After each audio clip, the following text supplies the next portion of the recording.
오는 6월 3일 치러지는 대통령 선거를 앞두고 기독교계 단체들은 저마다의 방식으로 대선을 준비하고 있습니다. 이번 대선을 통해 정의와 평화가 실현되는 사회를 이루고 공정한 선거가 치러지도록 힘쓴다는 계획입니다. 기독교 대한감리회 산하 전국 12개 연회가 이번 주 한국선교 140주년을 기념하는 연회를 개최했습니다. 탄핵 정국을 계기로 한국교회가 복음의 본질을 회복해야 한다는 목소리가 높습니다. 바울신학의 세계적 권위자인 플러신학교 김세윤 원로교수는 오늘날 한국교회가 근본주의적 신앙에 갇혀 극우화된 모습을 보이고 있다면서 참된 복음의 길로 나아가야 한다고 당부했습니다. 여러분 안녕하십니까? CBS 뉴스입니다. 대통령 탄핵으로 오는 6월 조기 대선이 실시됩니다. 지난 넉 달 동안 민주주의 회복에 전력했던 기독교계 단체들은 정의와 평화가 실현되는 사회를 이루고 공정한 선거가 치러질 수 있도록 대선 준비 체제로 전환하고 있습니다. 천수연 기자입니다. 한국기독교교회협의회가 제21대 대선을 앞두고 민주주의 회복과 사회 대전환을 위한 활동에 나서기로 했습니다. 교회협의회는 최근 정기실행위원회에서 다가오는 대통령 선거는 복합위기의 시대를 어떻게 극복할 것인지에 대한 한국 사회의 방향을 결정짓는 중대한 시기라는 데 의견을 모으고 대선 넘어 사회의 대전환을 위한 생명정의 평화행동을 구성하기로 했습니다. 우리는 단지 새로운 대통령을 선출하는 것을 넘어 한국 사회와 정치의 근본적인 전환을 모색해야 할 시점에 서 있습니다. 구체적으로는 기후정의와 평화, 노동과 돌봄의 회복, 혐오와 차별의 종식, 청년과 이주민의 미래 확보 등 우리 시대의 절박한 물음에 대해 교회가 응답하는 활동을 전개해 나간다고 밝혔습니다. 생명정의 평화행동은 대선 후보들에게 이 같은 사회적 핵심 의제를 중심으로 한 정책 질의와 입장문을 발표하고 대선 공약 감시 활동도 전개해 나간다는 계획입니다. 기독 여성들이 중심이 되는 한국 YWCA 전국연합회도 제21대 대선 정책 의제를 발표했습니다. YWCA는 기후위기와 전쟁, 혐오와 불평등, 폭력이 일상이 된 지금 정의와 평화가 실현되고 약자들의 삶과 우리를 둘러싼 생태 환경이 지속 가능하길 꿈꾼다면서 6개 부문의 정책 의제를 제안했습니다. YWCA는 정책 의제를 기준으로 전국 50개 지역 Y 회원들과 유권자 운동을 전개하겠다고 밝혔습니다. 위기의 교육 환경 회복을 위한 교육 정책은 기독 교사들의 모임인 좋은 교사 운동이 제안하고 나섰습니다. 좋은 교사 운동은 변혁의 순간에 맞아 한국 사회가 새로운 교육 패러다임으로 나가야 할 때라면서 모두가 배움의 기쁨을 누리는 교육 환경을 만들어가야 한다고 밝혔습니다. 여러 아픔들을 겪은 상황에서 대선이 치러지는 과정이니만큼 통합의 메시지가 우리 사회에 또 우리 교육계에 더 많이 나오는 것이 좀 필요하고 그렇게 되기 위해서는 실은 이번 선거가 당리당략보다는 정책 중심으로 가는 것이 좀 필요하고요. 좋은 교사 운동은 배움과 신뢰가 있는 책임 교육, 경쟁 교육을 넘어선 성장의 교육, 교육 주체들이 함께하는 모두의 교육이라는 큰 틀의 과제 아래 10대 교육 공약을 제시했습니다. 이를 통해 교육의 공공성과 본질을 회복하는 교육 정책이 수립되길 기대한다고 덧붙였습니다. 공정한 대선을 만들기 위해 감시 활동을 준비하는 단체도 있습니다. 기독교 윤리실천운동은 예배와 설교 등 교회 안에서 일어날 수 있는 공직선거법 위반 사항을 감시할 공명선거 감시 단원을 모집한다고 밝혔습니다. 기윤실은 교회와 목회자가 정치적 중립성을 지키고 공직선거법을 지킴으로써 한국 사회의 민주주의 성숙에 기여하도록 돕기 위해 감시단을 운영하는 거라면서 감시단 활동이 아니더라도 공직선거법 위반 내용을 목격할 경우 기윤실로 제보해 줄 것을 당부했습니다. 감시단은 다음 달 12일부터 대통령 선거 전날인 6월 2일까지 운영됩니다. CBS 뉴스 천수연입니다. 기독교 대한감리회 산하 전국 12개 연회가 이번 주 한국선교 140주년을 기념하는 연회를 개최했습니다. 지난 22일 기감 중부연회를 시작으로 서울연회와 서울남연회, 동부연회 등 전국 12개 연회들은 아펜젤러 선교사로부터 시작한 한국선교 140주년의 의미를 되새겼습니다. 각 연회들은 또 연회별 사업계획 보고와 감사 보고, 회계 보고 등 연회 업무를 처리하고 별세 목회자 추모와 은퇴 목회자 찬하 예배 등을 드렸습니다. 특히 기감 중부연회는 아펜젤러 선교사의 복음 전래길을 기념하는 아펜젤러 선교길 명명식과 140주년 기념 내리교회 현판 전달식을 가졌습니다. 최근 한국교회가 사회로부터 신뢰를 잃고 극우 정치 세력화되고 있다는 비판을 받는 현실 속에서 복음의 본질을 돌아보는 자리가 마련됐습니다. 바울신학의 세계적 권위자인 풀러신학교 김세윤 원로 교수는 오늘날 한국교회가 근본주의적 신앙에 갇혀 극우화되면서 사탄의 나라에 봉사하는 군대 노릇을 하고 있다며 참된 복음의 길로 나아가야 한다고 당부했습니다. 오요셉 기자입니다. 오늘날 한국교회의 위기 앞에서 원로 신학자 김세윤 박사가 한국교회는 하나님 나라의 군대인지 사탄 나라의 군대인지 돌아봐야 한다며 진지한 성찰을 촉구했습니다. 복음의 핵심은 하나님의 정의와 평화, 만인의 행복을 실현하는 것인데 극우 개신교계 등 일부 교회들은 정반대로 거짓과 불의, 차별과 증오를 조장하고 있다는 비판입니다. 김세윤 박사는 근본적으로 칭의에 대한 바른 이해가 필요하다고 강조했습니다.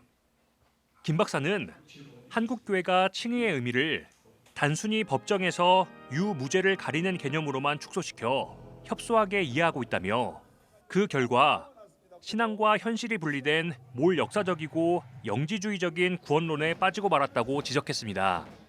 김 박사는 의롭다함을 받는다는 것은 하나님과의 올바른 관계를 회복하는 관계적 의미라며 이는 내세 문제를 넘어 하나님의 통치를 받으며 살아간다는 현재적 의미를 가진다고 강조했습니다. 그래서 우리가 지금 현재 하나님의 통치를 받는다는 것이 뭐를 의미하고 어떻게 받는가 그걸 도무지 질문하잖아.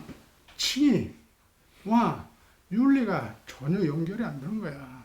그런 구원파적 신앙, 그런 비역사적, 몰역사적, 영지주의적인 신앙으로 스스로 자만하면서 땅 투기를 하든 권력을 남용하든 사기를 치든 돈만 벌면 내가 하나님 축복받은 자고. 김 박사는 칭의의 구원을 인간 중심적인 관점에서 인간이 어떻게 구원을 얻느냐의 문제로만 생각할 것이 아니라 기독론적 관점에서 창조 세계의 모든 영역에 대한 하나님의 주권 회복으로 이해해야 한다고 말했습니다. 그러면서 바울 서신 곳곳엔 당시 고대 사회에선 상상할 수 없었던 모든 차별과 억압, 착취 구조를 타파하는 혁명적인 사상들이 담겨 있다며 복음엔 하나님 나라의 구원을 실제화하는 힘이 담겨 있다고 설명했습니다.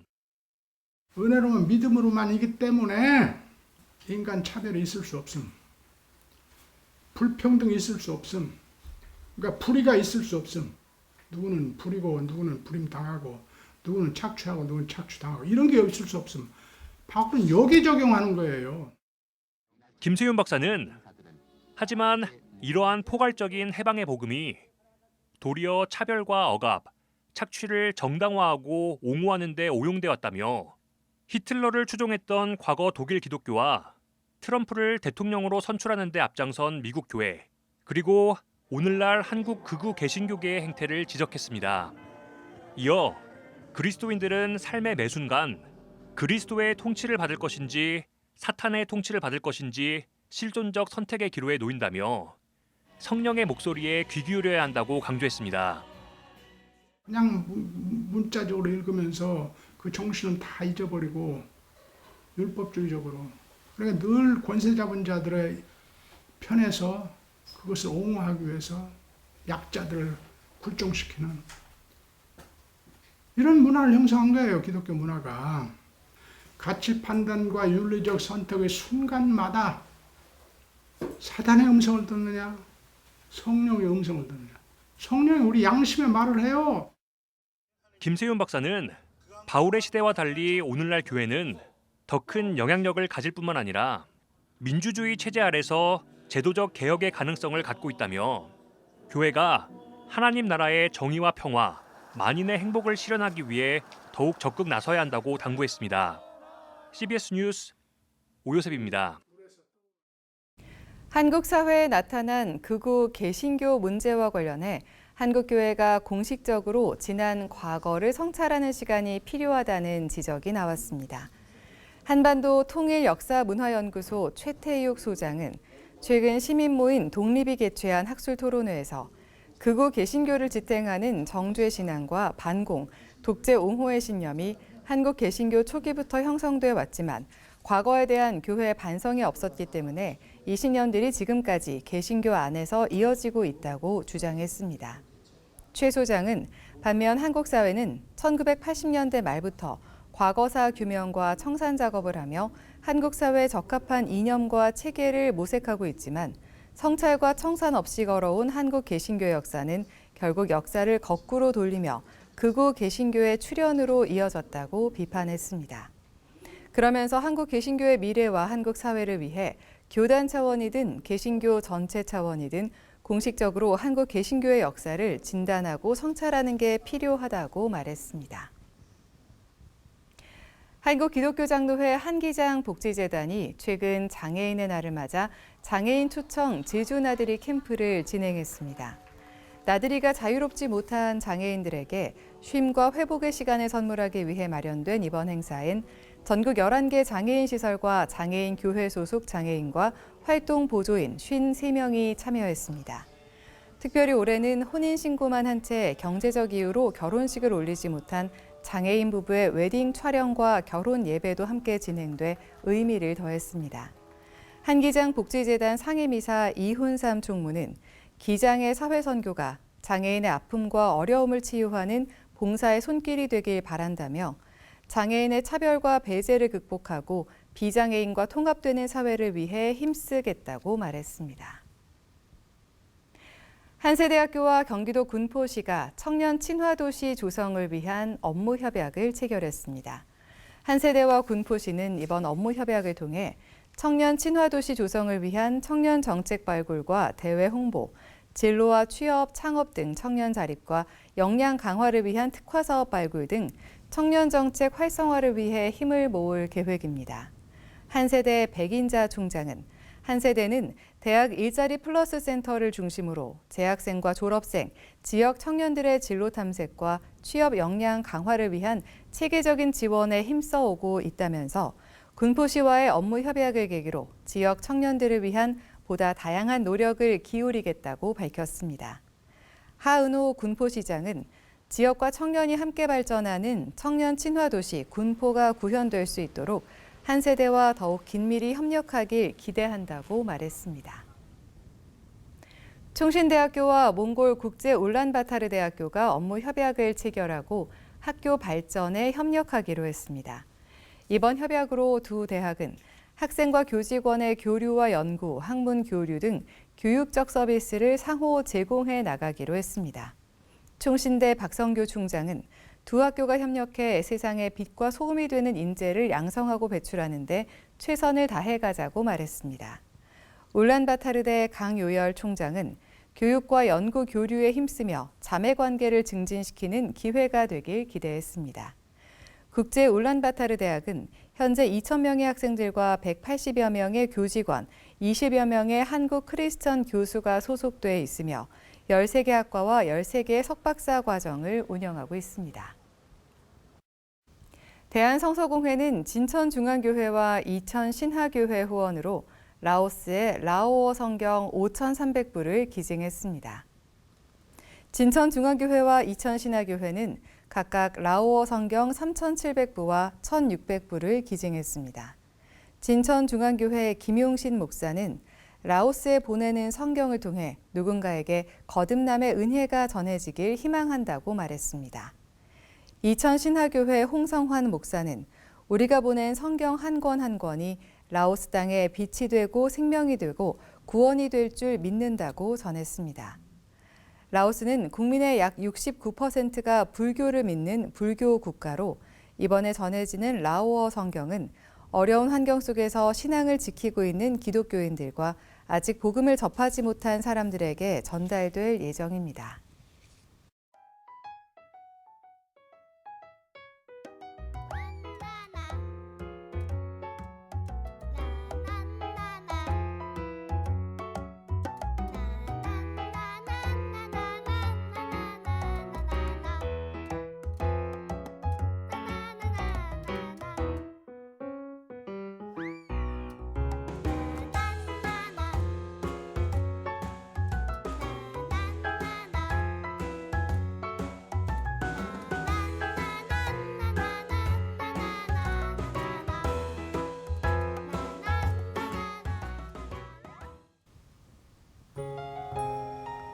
날씨입니다. 내일은 전국이 맑고 건조하겠습니다. 내일 아침 최저 기온은 2도에서 10도, 낮 최고 기온은 17도에서 25도로 예상됩니다. 이상으로 뉴스를 마칩니다. 시청해주신 여러분 고맙습니다.